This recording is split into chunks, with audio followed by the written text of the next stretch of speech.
हम पुकार पुकार के बोल रहे हैं सर, आदमी लोग सुन रहे नहीं है। ये तो जादू वाला तेल नहीं है, ये 108 जड़ी बूटी का तेल रहता है।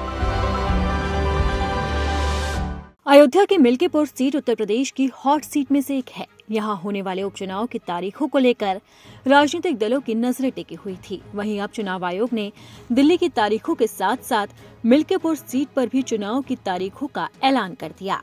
निर्वाचन आयोग के अनुसार मिल्कीपुर उपचुनाव के लिए 5 फरवरी को मतदान होगा और 8 फरवरी को नतीजे घोषित किए जाएंगे। इस चुनाव के लिए 10 जनवरी को अधिसूचना जारी होगी।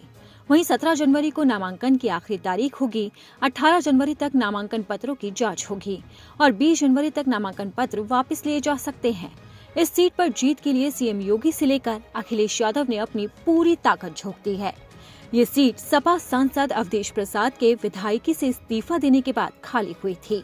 अयोध्या वाली फैजाबाद सीट पर लोकसभा चुनाव में बीजेपी की हार के बाद ये चुनाव बेहद ही दिलचस्प हो गया। अयोध्या वाली फैजाबाद सीट पर लोकसभा चुनाव में बीजेपी की हार के बाद ये चुनाव काफी दिलचस्प हो गया है और बीजेपी और अखिलेश यादव के लिए नाक का सवाल बन गया है। सभी की नजरें इस सीट के उपचुनाव पर टिकी है।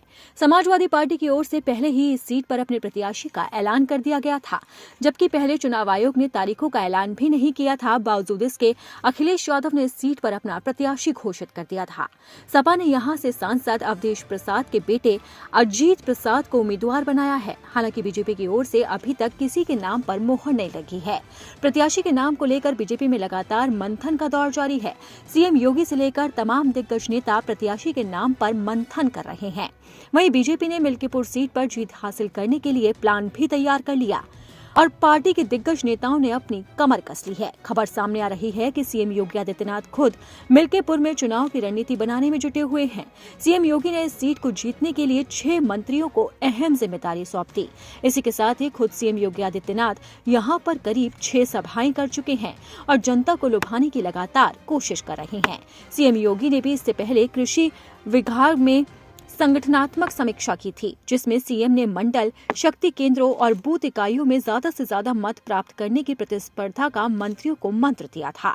प्रभारी मंत्री सूर्य प्रताप शाही, जल शक्ति मंत्री सत्येंद्र देव सिंह समेत कई दिग्गज नेता इस मीटिंग में मौजूद थे और मिल्कीपुर उपचुनाव को लेकर चर्चा की गई थी। कहा जा रहा है कि मिल्कीपुर की जनता को लुभाने के लिए सीएम योगी ने एड़ी चोटी का दम लगा दिया है और लगातार बैठकें कर रहे हैं।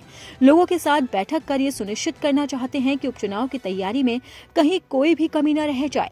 आपको बता दें कि मिल्कीपुर सीट बीजेपी के लिए नाक का सवाल बनी हुई है। सपा को हराकर बीजेपी इस संदेश देना चाहती है कि अयोध्या की जनता अब भी उनके साथ है और पार्टी की पकड़ जमीन पर कमजोर नहीं हुई है।